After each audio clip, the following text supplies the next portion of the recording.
আকেলেই যেতে হবে। হ্যাঁ। হ্যাঁ, তো এখন ঘটনা হলো কিছু কিছু মানুষ আছে যারা নেতৃত্ব দেয়, কিন্তু ওর উদ্দেশ্য হলো যে ওকে নিজেকেই খালি ফোকাস করবে, নিজেকেই ফোকাস করবে। ও মানে এটার উদ্দেশ্য হওয়া উচিত ছিল হ্যাঁ। যে কেমন করে আমাকে চাপাই নবাবগঞ্জকে সামনে আনা যায়। হ্যাঁ। আর দুই একটা পাওয়া যায় নেতা যারা ফের চিন্তা করে যে চাপাই নবাবগঞ্জকে সামনে দিয়ে কেমন করে আমাকে সামনে আনা যায়। এবার বুঝি। এটাই এখন কিন্তু ওই পরিবেশ নাই, সুন্দর একটা পরিবেশ এসছে। হ্যাঁ। সবাই মিলেমিশে আমরা চাঁপাইনবাবগঞ্জকে আগে নিয়ে যাবো। আচ্ছা, কোনো কোনো করে গড়ে তুলতে হবে। আগে দিতে হবে। এই না না হ্যাঁ, আর এর লাগে কিন্তু আরে তরুণ সমাজ যেটা আছে, তারা তরুণ সমাজ এরাকে কিন্তু অগ্রণী ভূমিকা রাখতে হবে। লাও ঠেলা বুড়ারা দিন ধরে চুষে চুষে খাইলো, হ্যাঁ। এখন কইছে ছোবড়া হয়ে গেছে, এখন তরুণ তোরা ধর দিয়ে আগা, ফের যখন মোটামুটি অবস্থাটা ভালো হবে তখন আসে ফের বুড়ারা ধরবো নাকি। আরে খ্যাপা শুন, হ্যাঁ, হারা যারা বুড়া হয়ে গেছে। বুড়ার গে হ্যাঁ। এই যাহারা যেগুলা চ্যাংড়া আছে, হ্যাঁ। চ্যাংড়ার গে কাম কি তোমার এই সমিতি তুলে ধরা নাকি? কি কাম করা? চ্যাংড়া পিলা মনে করো যে বিশেষ করে এই যে তরুণ কিশোর যারা আছে, হ্যাঁ। এখন হচ্ছে ওকে একটু এদিক ওদিক তাকাইবার সময়, ফুর্তি ফাত্তা করার সময়, এই মনে করো যে একটু প্রাইভেট করতে গেল, হ্যাঁ। সন্ধ্যের বেলা একটু এই মনে করো যে চায়ের দোকানে মোড়ের মেলাটি বন্ধু মেলা বসলো, কত ভালো। দিয়ে দেখছে যে দু তিনটা পাখি প্রাইভেট করে এরকম বই নিয়ে চলে আসছে। আচ্ছা। যেমন দেখলে হ্যাঁ। তখন খুব এরকম এরকম করছে না, তাকাইছে না, পাখিগুলা মনে হচ্ছে গুরুত্ব দিচ্ছে না। আচ্ছা। তখন ওর মধ্যে যে একটু চালাক আছে, হ্যাঁ। তখন করে কইছে, তখন একটু তাকিয়ে নিলে আচ্ছা। পাঁচজনের বন্ধু দেখছে আপনি ওর দিকে তাকিয়ে নিলে, হাত দিকে তো কেউ তাকায় না। তখন বলছে, পাখিটি তখন কি করবো, আর তখন বলছে মনে হচ্ছে ওখানে কাশির ব্যারাম শুরু হয়ে গেছে। যুবকের হচ্ছে এরকম বয়স। এইগুলা কাম? হ্যাঁ, তো তোমার এই বেকুব কোথাকার। 1971 সালে স্বাধীনতা যুদ্ধ হয়েছিল। হ্যাঁ, হয়েছিল। তো যুদ্ধটা কে করেছিল ভাই? যুবকরাই করছিল। যুবকরা করেছিল। হ্যাঁ, এই 24শে যে আন্দোলন হলো কে করেছিল ভাই? এটা যুবকরাই করছে। ওই 52 ভাষা আন্দোলনও যুবকেরাই করেছে। ও মানে যেগুলা ভালো কাম সেগুলা যুবকরাই করছে। ভালো কাম করবে যুবকেরা। আর হারা যারা বুড়া আছে হ্যাঁ। তার বুদ্ধি পরামর্শ সাহস যোগাবো। তাহলে বুদ্ধিটা ভালো করে দাও। হ্যাঁ, ওটাই করছো। হ্যাঁ। তাহলে শুনো, এখানটা পুরানা ঘটনা কহি। হ্যাঁ কহা। যে যুবকেরা কেন বারে বারে 71-এর মতন খাড়ো হতে পারে না, হ্যাঁ। কেন বারে বারে 52-এর মতন খাড়ো হতে পারে না, কেন 24-এর মতন খাড়ো হতে পারে না, এর সোজা কারণটা হলো হ্যাঁ। যে আগে এই দেখো এখানে আগে সাবেক সভাপতি মাতার নানা আছে। হ্যাঁ। নানার বাড়ির বাজারে কিন্তু রানীহাটি বাজার আছে। হ্যাঁ। তো রানীহাটি বাজারে মনে করো আগে একটা খুব বড় জালসা হতো। আচ্ছা আচ্ছা। বাংলাদেশের যেগুলা বিখ্যাত নাম করা সব বক্তা ছিল এগুলোকে নিয়ে আসা হতো। আচ্ছা। কিন্তু রানীহাটির পাঁচজন দিয়ে ফের এরকম খাড়ি ছিল, মানে পানি থাকতো। হ্যাঁ, খোঁড়া ছিল, খোঁড়া খোঁড়া। ওটা হাঁটা, হ্যাঁ খোঁড়া। হ্যাঁ। তো ওই খোঁড়াটাতে ফের নৌকাতে পার হতো। আচ্ছা। তো নানা লাতি চলে গেছে জালসা শুনতে। হ্যাঁ। সন্ধ্যের বেলা হুম। যে খোঁড়ার ওখানে যে নৌকাতে চড়া পার হয়ে গেছে, যে সারা রাত ধরে জালসা শুনলে তো রাত 2টা পর্যন্ত। আচ্ছা। সেদিন বিষয় ছিল যে পদ্মা। পদ্মা। হ্যাঁ, তো কইছে যে পেটি ছেলের পদ্মা তো সবাই জানি যে মুখের এটুকু আর হাতের এটুকু ছাড়া কোনো কিছু উদাম খোয়া যাবে না। না। কিন্তু বেটা ছেলেরও পদ্মা আছে, এটা কেউ মানেন না কেন? আচ্ছা। সব বলছে বেটা ছেলের কি পদ্মা আছে, বলছে এই লাইন থেকে শুরু করে হ্যাঁ। এখান পর্যন্ত অবশ্যই ঢাকা দিতে হবে বেটা ছেলে, হ্যাঁ, এটাই ঠিকই বেটা তো। ছেলের পদ্মা। ঠিকই। দিয়া রাত 2টার সময় মোনাজাত করে জালসা শেষ হয়ে গেল। হ্যাঁ। এখন নানা লাতি বাড়ি ঘুরে যেতে যে খাড়ির কাছে দেখছে যে নৌকা নিয়ে চলে গেছে। আচ্ছা। বলছে নানা আজ বুঝেন সারা রাত এখানে থাকতে হবে। নৌকা নাই। নানা কইছে হর খাপা আয় কেমন করে পার হচ্ছে দেখ দেখি পার হয়ে চলাই। আচ্ছা। দিয়ে নানা মনে করো পানিতে নামছে হেলে হেলে, হ্যাঁ। লুঙ্গি খানে এরকম করে ধরেছে। আচ্ছা। যত পানিতে নামছে লুঙ্গি তুলছে, তুলতে তুলতে যখন এক বুক আসছে তো লুঙ্গি এরকম ছেড়ে দিয়েছে। আচ্ছা। মাঝখানটা পার হওয়ার পর ফের যখন কমতে লেগেছে হেলে হেলে ছেড়ে দিয়েছে। দেখো। দেখো যেরকম পার হয়ে চলাই। লাতি কইছে না না এটা কি করলে তুমি? হ্যাঁ। এখানে বলছে বড় হুজুরকে সারা রাত ধরে বুঝাইলে তোমাকে হ্যাঁ। যে লাইন থেকে এখান পর্যন্ত ঢাকা দেওয়া তোমার ফরজ, হ্যাঁ। তুমি যে এখানে ফরজ উদ্যম করে দিয়ে চলে গেলে। বলছে ভাই কয় বছর থেকে জালসা শুনছিস বে? হ্যাঁ। লাতি বলছে 6 বছর থেকে শুনছি। হ্যাঁ। আমি 30 বছর থেকে জালসা শুনছি। হুজুরের গে ভালো ভালো কথা হ্যাঁ। আমি জীবনও খাড়ি রে বাড়ালি আসিনি, তুই অবস্থাও বাড়ি খেয়েছিলাম।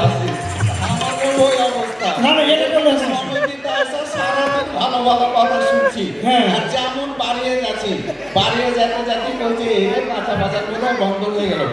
আমি আর মা তো কয়েছিল বেগুন নিয়ে যেতে, এখন বেগুন পাবো কিনা আল্লাহ জানে। মানে এটা সব ফেলে যায়, বেগুন নিয়ে তখন ব্যস্ত হয়ে যায়। এটাই কথা ভুলা চলবে না যে বছরে একটা দিন আমরা এক জায়গাতে হচ্ছি, উদ্দেশ্য হলো চাঁপাইনবাবগঞ্জকে সামনে এগিয়ে নিয়ে যাওয়া। হে নানা নানি নানি সামনে রাখা সবাই দিওয়ানা।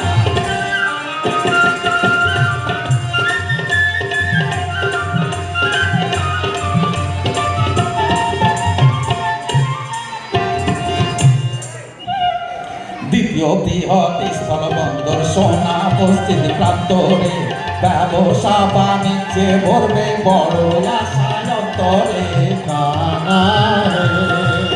রেল লাইনের সম্প্রসারণ হবে হবে শুনিয়া জীবন, রেল লাইনের সম্প্রসারণ হবে হবে শুনিয়া জীবন, পাল্টে দিবে বাণিজ্য ধরন, 6 লেনের রাস্তাঘাট।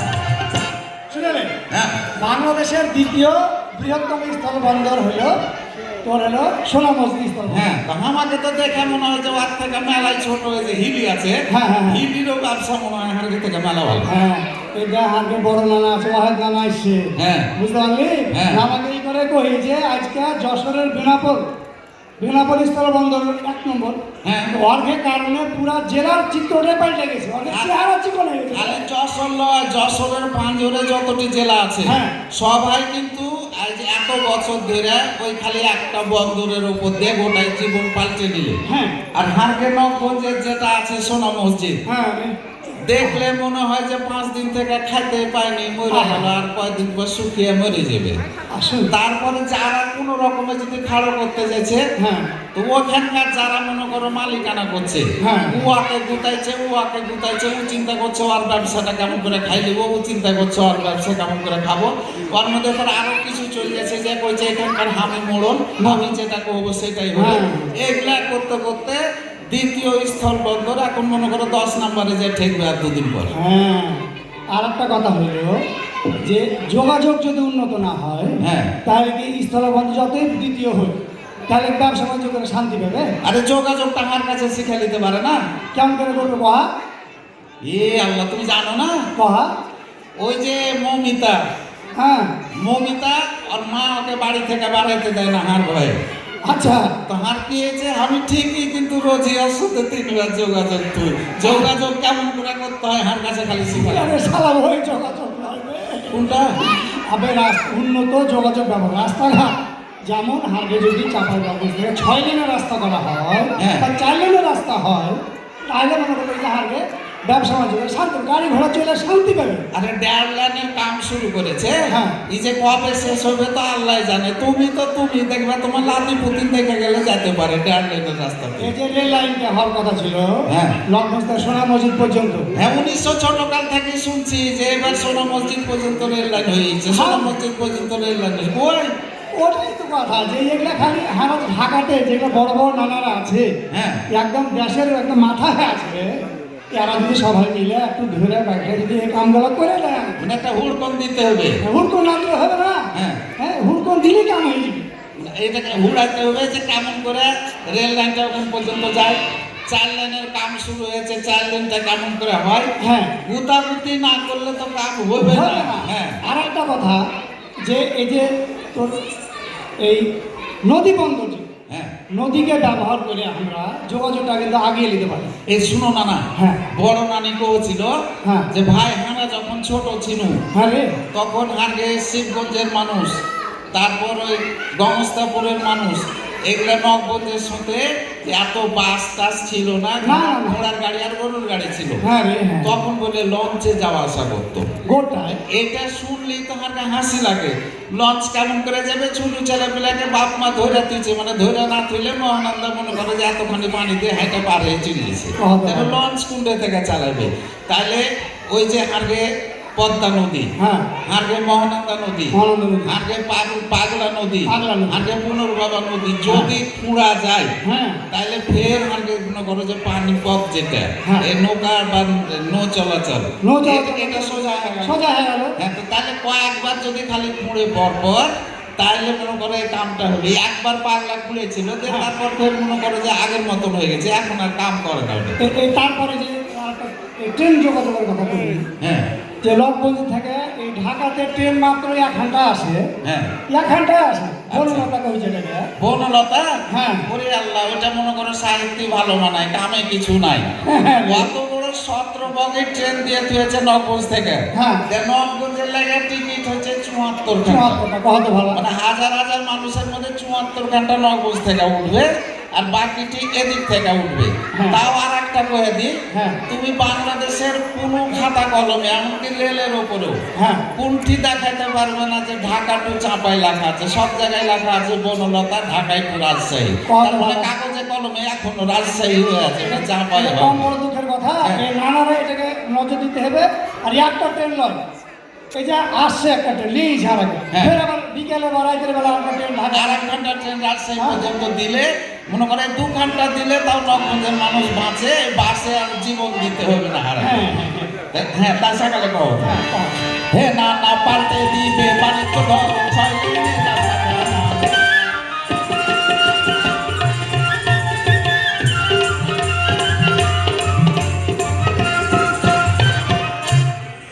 আমের রাজধানী চাপাই গর্বনি বলে বাড়াই, আমি শিল্প কারখানা তাদের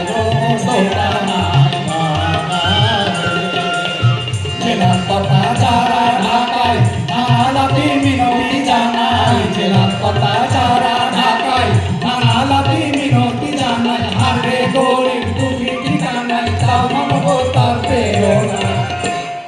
এখানে আমের রাজধানী ঢাকা হ্যাঁ দিয়া মনে করো যে হারগা আম ফের একটু নামলা, হবে। তোমার যেমন একটা নামলা টানে বেটিয়েছে, ওইরকম হারগা আমও কিন্তু নামলা। নাম না, এটা সবারই পরে হয় পাখি। তো যদি বছরের মনে করো যখন হারগা আমি এত বড় হয়ে থাকে, তখন দক্ষিণাঞ্চলের যে জেলাতে এখন আম হয়েছে, এটা পেকেছে। পাইছে। পাইকেছে ঢাকাতে আসে, মনে করো যে ওইগুলাই চাপাই নবাবগঞ্জের আম হয়ে হুড়িয়ে বেঁচে চলেছে। হারগে যখন আম পাচ্ছে, হ্যাঁ। অতদিনে মানুষের মনে করো পয়সা শেষ হয়ে গেছে, আম খাওয়া শেষ হয়ে গেছে, আম কাটালিয়ে তখন কি করবো, হারাই বসে বসে মনে করো চুরি করে আম খাচ্ছি, আর কিছু করে না। হ্যাঁ, তাহলে করতে হবে কি, আগে আম প্রক্রিয়াজাতের ব্যবস্থা করতে হবে। হ্যাঁ। আম রক্ষণাবেক্ষণ যেন করা যায়। আর আমকে বিভিন্ন প্রক্রিয়াকরণের মাধ্যমে আমটাকে তো সারা বছর ধরে যেন রাখা যায়। আর আমের হারগে নগঞ্জে হ্যাঁ। শুনি যে আমের রাজধানী, ও শুনে মনে করো বুক সিনা সব টান হয়ে পার গেছে। হয়ে যায়। কিন্তু আম কইতে কি বুঝি, হয় কাঁচা আম মনে করো আচার করে খেতে হবে, হ্যাঁ। আর নাই পাকা আম চুষে খেতে হবে। হ্যাঁ। কিন্তু দেখো যে এখন আগে নবগঞ্জেরই মেলা জোনা আছে, আছে। ওই যে আগে ডাক্তার মানিক, ও আমের পাউডার করেছে, যে কাঁচা আমের, হ্যাঁ, মালিক না, হ্যাঁ। হ্যাঁ, যেটা 18 মাস বিনা কিচ্ছু দিতে হবে, এমনি থুয়ে দিলে ভালো থাকবে। তো ওইটার কাজ কি, যে ওই যে রাঁধবে, যখন যখন আম থাকবে না, তখন রানীরা যে মাছ রাঁধবে, হ্যাঁ। মনে করো ট্যাংরা মাছ রাঁধছে, হ্যাঁ। তো ওর মধ্যে যদি ওই কাঁচা আমের পাউডারটা একটু ছিটিয়ে দেয়, তো গোটায় কাঁচা আমের স্বাদ পাওয়া যাচ্ছে। হ্যাঁ। আম দিয়ে কত কি করা যাবে, যাতে সারা বছরই আমরা চাঁপাইনবাবগঞ্জের আম খেতে পাই। এটাই যে আমের, ধরো আমের যে আমচু, হ্যাঁ। আমটা, এগুলো কত কি করা যায়। হ্যাঁ, এটাকে খালি বাজারজাতকরণের ব্যবস্থা করতে হবে। হাঁকে তো বাজারজাত করবে কি, না নিলে মনে করো যে থাপ থুপ করে কালার রুটির মতন করে বড় করে আমটা করে দিয়ে দিবে, নিলে তো আর বাজারজাত করা না, যাবে না। না। তাহলে ওইটার একটা ব্যবস্থা যদি হয়, হ্যাঁ। যে আজ পর্যন্ত হাঁকে চাঁপাইনবাবগঞ্জে কোনো আম শিল্প গড়ে উঠলো না। হ্যাঁ, আর একটা তো কথা বলি, যে হারে চাঁপাইনবাবগঞ্জে বড় বড় নানারা আছে, হ্যাঁ মেলা শিল্প কারখানার মালিক আছে, হ্যাঁ, মেলায় শিল্পপতি আছে। শিল্পপতি আছে না। হ্যাঁ। কিন্তু এর খেয়ে একটা উদাসীনতা হলো যে দেশের লোককে কাজ কামে যে লাগাইবে, এ ব্যাপারে কিন্তু খুবই উদাসীন। অন্য জায়গায় দেখা, নোয়াখালী দেখবে বা অন্য জায়গাতে দেখা, যে নিজের এলাকার মানুষকে কাজে লাগাইছে। ওই যে যখন হ্যাঁ। হাঁকে নবগঞ্জে যাচ্ছে বড় নানা গেলা, হ্যাঁ। আর কোনো মার্কেটিং এর কামে, হ্যাঁ। তখন বক্তৃতা শুনে মনে হয়েছে, হ্যাঁ। যে এবার বোধহয় চাঁপাইনবাবগঞ্জের হাত টিপে কাটতে ওই কোম্পানিতে লেগে চাকরি দিয়ে দিবে। হ্যাঁ। যে বাড়ি এসে সবই ভুলিয়েছে, ওগুলো মনেই থাকে না যে আর চাকরি দিতে চাই আসছে না। এটাই যে এই যে আগে একটা দেশ আছে, জেলা আছে, হ্যাঁ। ওই ওরা ফের মনে করে যে ওরা বাংলাদেশি নয়, অন্য দেশের, ওরা নিজেরা কি দেশ মনে করে। ওয়ার্কে ওখানে শুনেছি যে বড় ভাই যদি সচিব হয়, তো ছোট ভাইকে পিয়ন হলো ঢুকিয়ে ছাড়বে এটাই। দিকে আগে এনে ঢুকাইবে আগে নবগঞ্জে এখন সব থেকে বড় সমস্যা এই যে নানারা ঢাকায় আছে হ্যাঁ খালি খবরে শুনছে দেখছে বা মোবাইলে শুনছে যে এরকম বড় অঘটন ঘটে গেল চাপাই নবাবগঞ্জে এরকম মনে করো যে একটা সন্ত্রাসী ঘটনা ঘটে গেছে ঘটবে না কেন লাখ লাখ বেকার যুবক খাড়া আছে ওরা তো কোনো কামে লাগতে হবে তো এটাই। কামই করে বেড়াচ্ছে এটাই যে মানুষকে বেকার সমস্যার একটা সমাধান এখানে করতে হবে যে মানুষকে সাহায্য না দিয়ে যদি কর্মসংস্থান দেওয়া যায় তাহলে সবচেয়ে বড় কাজ হয় মানুষ তখন খুশি হবে ওটা খুশি হবে হ্যাঁ হে না না হাগে গলি তোদের পিতা নাই নাও মানব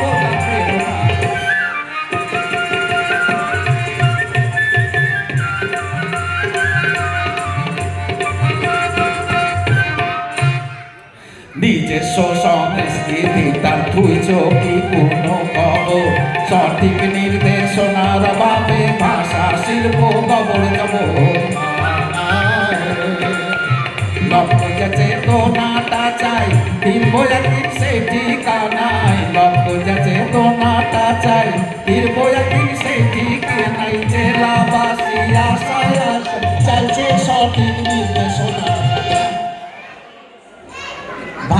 সংস্কৃতি ভাষা চাপায় নবগঞ্জের কোনটা সংস্কৃতি বুঝিস না হ্যাঁ সংস্কৃতি মানে তুই বুঝিস না এ তো গান বাজনা খালি গান বাজনা।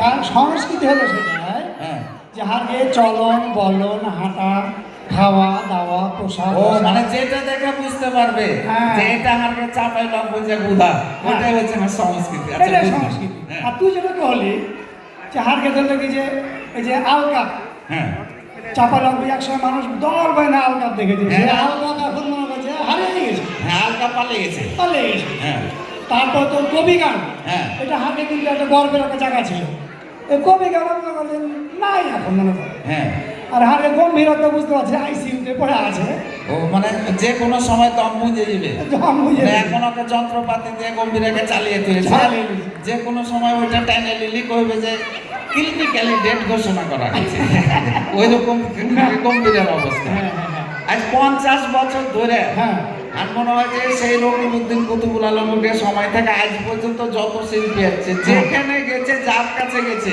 হ্যাঁ যে না হলে একটা গম্ভীর একাডেমি করে দাও আহারে 50 বছরে এই কামটা হয়নি অথচ দেখো যারা কইছে খুব গরিব এলাকা হচ্ছে মঙ্গার এলাকা হচ্ছে রংপুর হ্যাঁ সেখানে দেখো যে কবে ভাওয়াইয়া একাডেমি হয়েছে আর কতটি ভাওয়াইয়া গোষ্ঠী একাডেমির পাঁচজনে বসে আছে এটা দেখো যে আর এই একাডেমিটা যদি হইতো কাজকে তো নতুন নতুন ছেলেপেলারা গম্ভীরা গান উৎসাহিত হইতো হ্যাঁ। শিখতে পারতো হ্যাঁ। আবে হারা মরে গেলে গম্ভীরা হারি লোক থাকবে না বে আর দুদিন পর পাবে না আর ঢুলে। পাবে না ঘুরে তো এইটা তোমরা একটু নজর দিয়েছে গম্ভীর একাডেমিটা যেটা হয় হ্যাঁ ওটা যেন টিকা থাকে হ্যাঁ আর একটা কথা প্রয়োগ করি যে আগে পৃথিবী কিন্তু এখন আমাদের বিশ্বায়নের যুগে হ্যাঁ পৃথিবী আগে চলে গেছে আচ্ছা যাই হ্যাঁ হ্যাঁ। তো আগে গেছে এখন আমরা কিন্তু এই ওই পাশে তাল মিলাতে হবে না পিছিয়ে থাকলে কিন্তু হবে না ও তাল মিলাবো হ্যাঁ। দুনিয়ার সাথে দুনিয়ার সাথে তাল মিলাতে হবে আচ্ছা মিললে একটু দৌড়াইতে লাগবে হ্যাঁ কও দৌড়াইতে নয় এগুলো যে আমাদের যে যোগাযোগ মাধ্যম এখন হয়েছে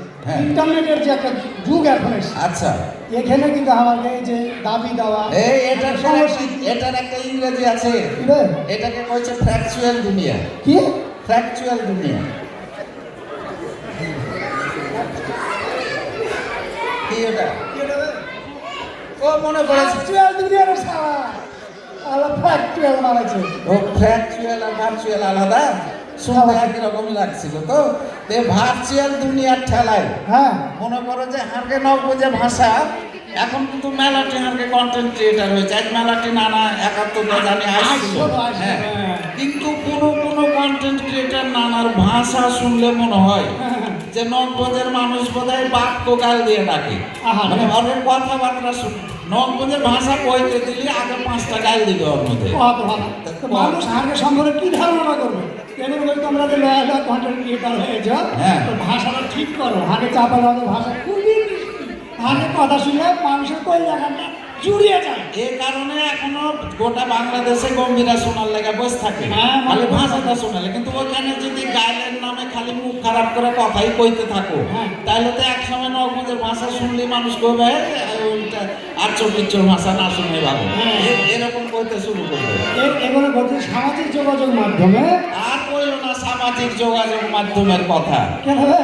একদম শুনো, সামাজিক যোগাযোগ মাধ্যম এমন হয়ে গেছে হ্যাঁ যে মানুষের যেদিন থেকে জন্মেছে আচ্ছা সেদিন থেকে শুরু করে হ্যাঁ একবারে মৃত্যু পর্যন্ত এই সামাজিক যোগাযোগ মাধ্যম ছাড়া চলে না। না তা তো যদি বিশ্বাস না হয়, হ্যাঁ। এই যে নানার নানিরকে বাড়িতে হ্যাঁ। 5-6 মাসের ছোট ছেলে আছে, আচ্ছা দেখবা যে ঠ্যাং আর হাত ওপর দিকে তুলে কোয়া কোয়া করে বউ কাঁদছে। আচ্ছা তুমি খালি একটা ইউটিউবে যে কোনো ছবি অন করে আর সামনে ধরো, আচ্ছা। ঠ্যাং ওপরে থাকবে আর মধ্যে বের করবে।